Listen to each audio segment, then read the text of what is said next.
یہ سیدنا عمر ہے رضی اللہ، ان کے پاس ایک بڑھیا خاتون حاضر، فرمایا امیر المومنین رضی اللہ تعالی عنہ اس لیے حاضر ہوئی ہوں کہ آپ کو دعوت دوں کہ آپ میرے گھر تشریف لائیں، ہمارے گھر میں کوئی چوہا وغیرہ نہیں ہے۔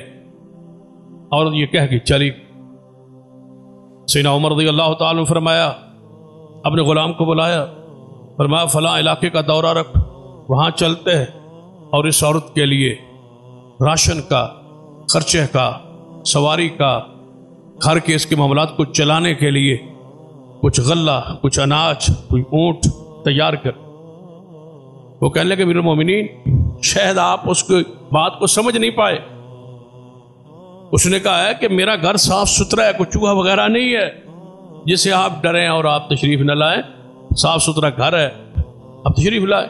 اس نے یہ بات کہی اور آپ اس کے لیے فرماتے ہیں صدقہ خیرات جمع کریں، بیت المال سے کچھ تعاون جمع کریں، ایسا معاملہ نہیں ہے۔ امیر عمر نے فرمایا وہ سمجھتا ہے جس پر بوجھ ہو، تم نہیں سمجھ پائے، میں سمجھ گیا ہوں۔ عورت کہہ گئی ہے کہ ہمارے گھر میں کوئی چوہا نہیں، چوہا اس کے گھر میں جاتا ہے جس کے گھر میں کھانے کے لیے چیز موجود ہے۔